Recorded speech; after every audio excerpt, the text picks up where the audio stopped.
Welcome, as always, to everyone here in the sanctuary, as well as everybody out there in that place we call Zoom world or virtual world.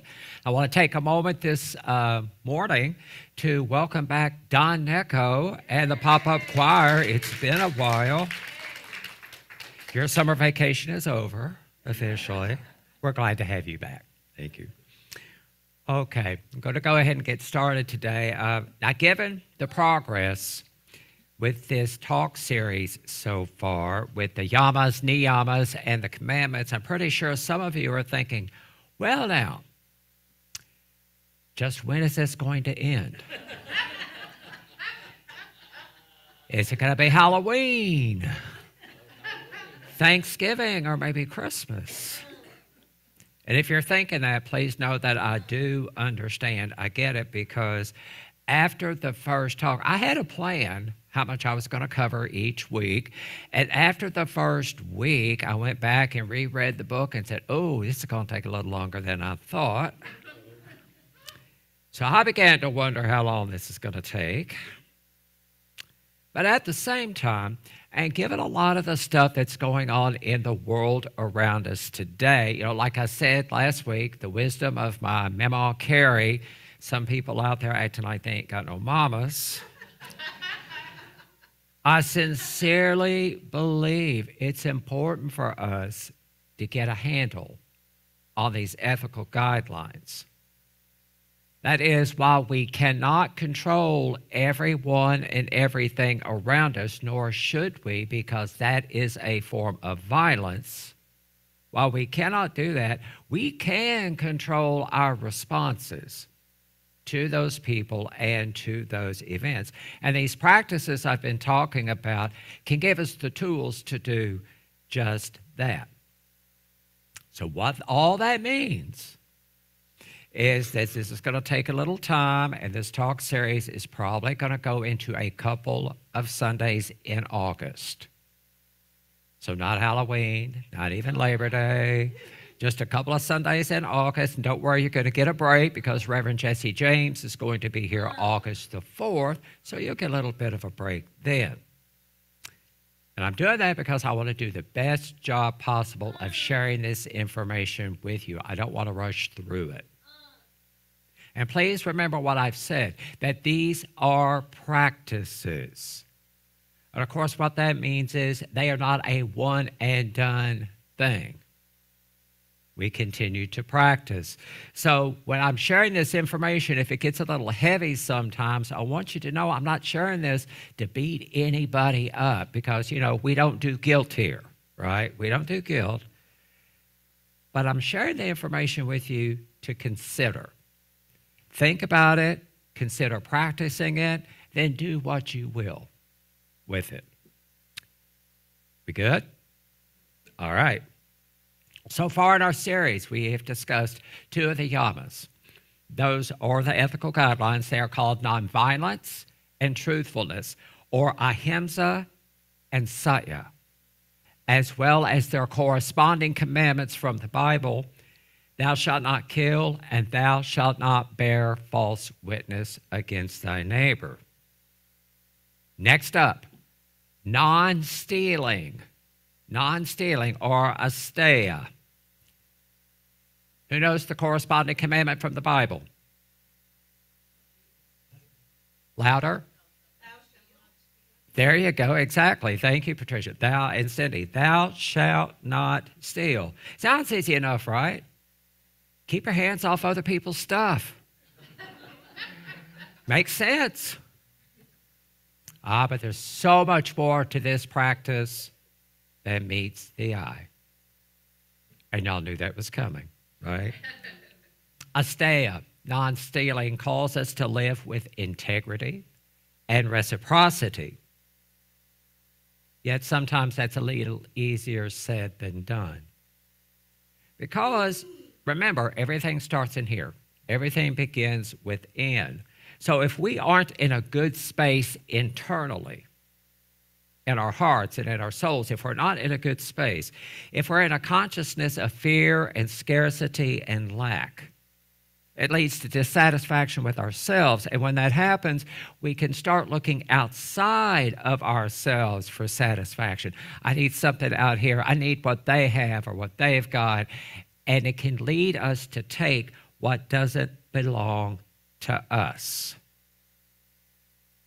Now, some of you might be sitting there thinking, now, Danny, I have never taken a thing that doesn't belong to me. This does not apply. I'm going to tune you out until you get to something that does apply to me. And if that's where you are, I'm going to ask you to hang with me for a couple of minutes because there are different ways of stealing. Our series author, Deborah Adele, categorizes stealing into 4 categories. Stealing from others, stealing from the earth, stealing from the future, and stealing from ourselves. Stealing from others, stealing from the earth, stealing from the future, and finally, stealing from ourselves. So I'm going to take a few minutes and go into each of these. Stealing from others. That means more than taking their material stuff. We can also steal when we compare ourselves with other people. If we think we are inferior to other people, then we can try to live through them vicariously to make our dissatisfaction go away. If we look at other people and we think we are superior to them, then we can try to manage them or control them, right, to make our egos grow even more. And remember for last week, if we try to manage other people and control other people, that is a form of violence against them. Because we're not letting them be who they are. We're not letting them express from themselves. We're not letting their light to shine. We're stealing from them when we do that. Sharing inaccurate or harmful information, or information we're just not sure about, but we read it on the internet, and everything on the internet is true, of course, and we start spreading the word, right? Like and share, right? That is a way of stealing from others' reputations. And that is another form of violence. And it is another way sometimes of even being untruthful in some cases. If you don't know whether or not it's true, chances are we should not be sharing it. Amen? Amen. See how all this works together? If we begin, we practice some forms of violence, it can lead to untruthfulness, it can lead to stealing. One remedy for this, how about lifting other people up instead? Instead of sharing all the negativity, even if it's true, there is just some stuff we don't need to share. We don't need to add to the negative energy going around. Yogi Bhajan said, be a forklift. You should always be lifting people up. So I want to encourage all of us to stop sometimes and just ask ourselves, do people feel better after spending a little time with me? Do they feel a little bit lifted up? Have I brightened their day? Maybe by just saying hi or smiling or saying, hey, that's a nice outfit. You are looking good today. You are rocking that outfit. Are we doing that? And if not, why not? Why not give it a try? Heck, it can't hurt. Might even help, right? So we're going to move on to stealing from the earth. Now, some of y'all might remember in one of the creation stories in Genesis, because there are 2. In one of the creation stories in Genesis, part of that story is God instructs the first humans to take care of the earth. However, some folks and corporations have taken that whole have dominion and subdue the earth to the extremes in the way that we treat the planet and the way that we ignore signs of global warming. Climatologists will tell you, most climatologists will tell you, that the results of some corporate policies and actions, the result of some of our actions, and to be honest, some of our inaction, we are jeopardizing our climate. We are jeopardizing the only habitable planet that we know about right now. When we steal from the earth, we steal from the future. After all, if we are not taking care of the only planet we know that is habitable right now, we're jeopardizing the survival of our future generations, right? And not only is that a form of stealing, that is a form of violence. Violence through neglect. And finally, stealing from ourselves. Now, when I first read stealing from ourselves, I thought, no, wait a minute. Just how the heck do we steal from ourselves? This makes no sense to me. I might skip this one. Then I kept reading. And it's like, oh, okay, now I get it. Our series author says we steal from ourselves when we impose an outside image of ourselves on ourselves. When we impose an outside image of ourselves on ourselves, that is all the demands and expectations that people outside of us have. We take what they think we should be or who they think we should be, how we should look, who we should love, how we should act, and we take all of that on. And when we do that, we are stealing from our own unique unfolding. We're playing ourselves small. We're not allowing our own light to shine. All the ways that we live in the past and all the ways that we live in the future steals from the power and the beauty and the divinity of who we are now. I'll say it again. All the ways we live in the past and in the future steal from the power and the beauty of who we are right now. Possible remedy for this. Remember from last week, remember the truth of ourselves. We remember that at our core, that we are beautiful expressions and creations of God. That means we're good as is. Now, that doesn't mean that we shouldn't grow and that we shouldn't evolve, right? That's what life is about, growth and evolution. Doesn't mean we don't do that, but we start by accepting ourselves as we are and where we are. Folks, our worth, our ultimate worth, is not based on how much we have on our to-do list. Or some of us would be like, way up here, right? It is not based on how much we do. It's not based on how many degrees or ordinations we have.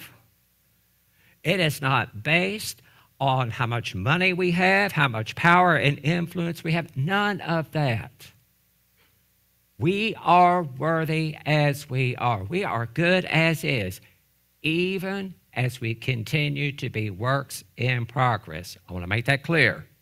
We are good as is, and we continue to be works in process. You can be both. So that's one way of looking at asteya, or non-stealing. Or if you prefer, thou shalt not steal. Next up, brahmacharya. Brahmacharya. And I spelled it out phonetically, so I think it's right. Brahmacharya, or non-excess. Non-excess. Now, this yama has been interpreted by many people as celibacy or abstinence. Deborah Adele, our series author, however, has broadened this interpretation, as have other modern interpreters, to mean dealing with the passions of all our desires in every area of our lives. So brahmacharya, or non-excess, It's dealing with the passions of all of our desires in all areas of our lives. It's meant to deal with those passions and desires in a way that is sacred and life-giving, rather than excessive and addictive. So who knows which commandment from the Bible deals with the passions of our sexuality? There is one.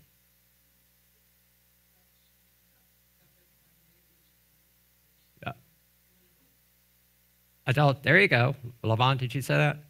Thou, and Sherry, thou shalt not commit adultery, which, by the way, is another form of stealing. Keep your hands off other people's spouses. Yeah. Now, of course, this commandment is not a direct fit to brahmacharya, yet it does deal with excess of our passions in one particular form, right? There's a little bit of a fit there. Brahmacharya is literally translated as walking with God. Walking with God. Isn't that great?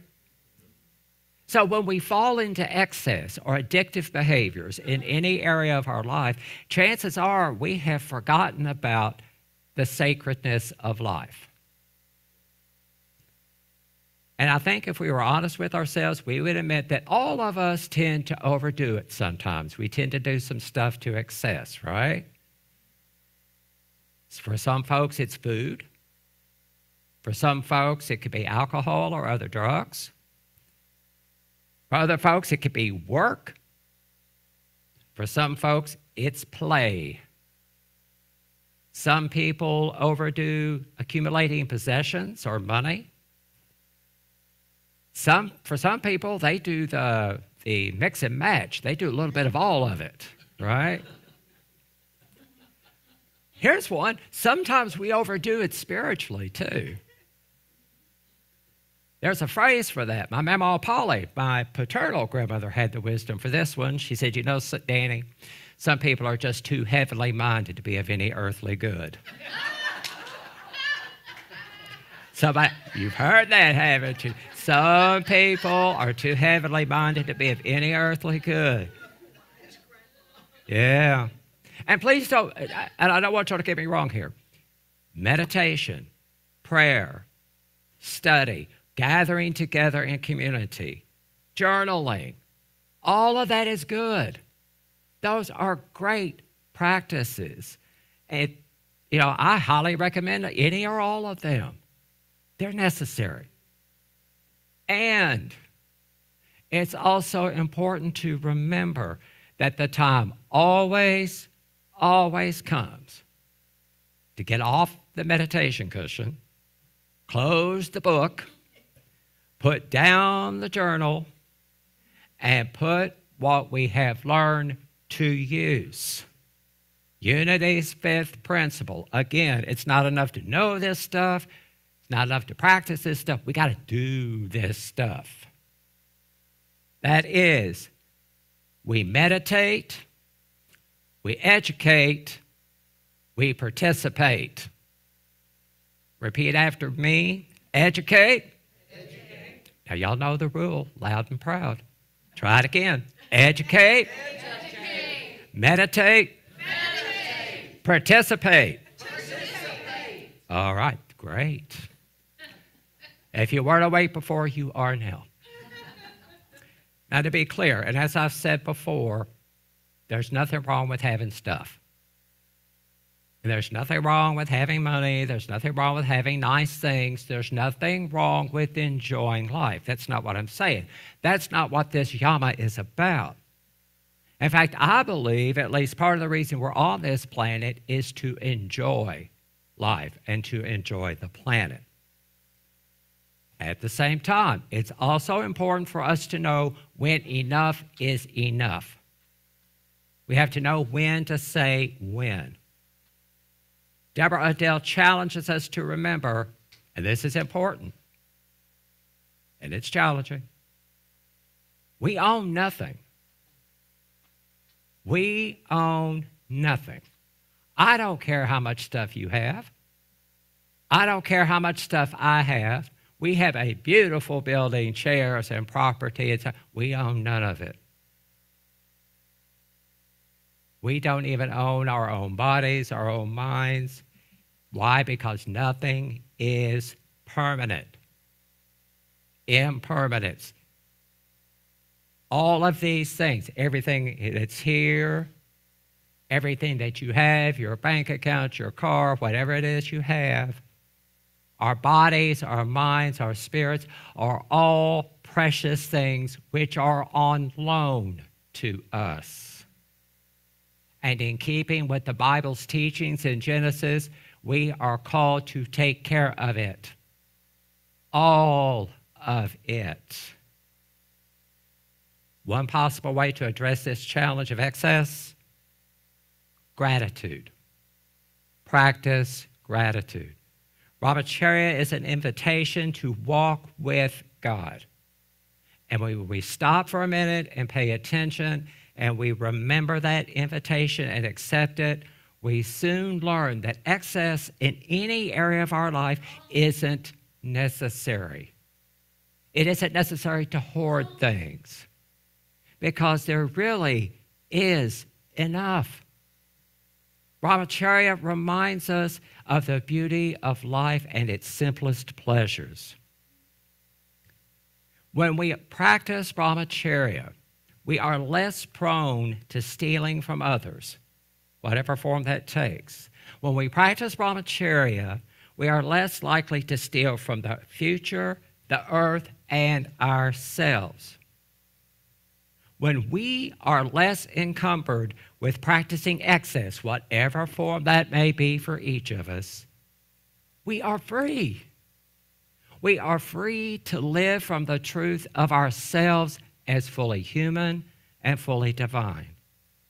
Again, we realize that there really is enough. And not only is there enough, we are enough. We are enough, just as we are, even though we continue to be works in progress. When we recognize and practice this truth, we are less prone to fall into a consciousness of fear and lack. And we all know what happens when we get all caught up in that negativity of fear of others or what's going on, and lack and scarcity, right? Violence, untruthfulness, stealing. All the stuff that can and has resulted from remaining in a negative consciousness. Now, as I've said before, there is a lot going on in the world around us, right? And not all of it is pretty. At the same time, be that as it may, I believe we have some good news today. Because just as a collective consciousness can lead to all kinds of drama and pain, and again, if you don't believe me, turn on the TV. Just don't stay there too long. While a negative collective consciousness can lead to drama and pain, we, yes, you and me, have the power to begin shifting that collective consciousness in a different direction. You and me. It takes all of us. And we can move that collective consciousness in a positive, peaceful, and prosperous direction. Peaceful, prosperous, and positive for all people. And I believe that invitation is what our current events pose to us. So, your homework assignment for the week. I know, school's not in session yet. Summer school. Your homework assignment for this week is reflect on this question.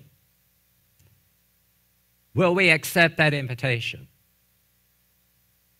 That is, will we be the change we wish to see in the world? Will we participate in shifting the collective consciousness?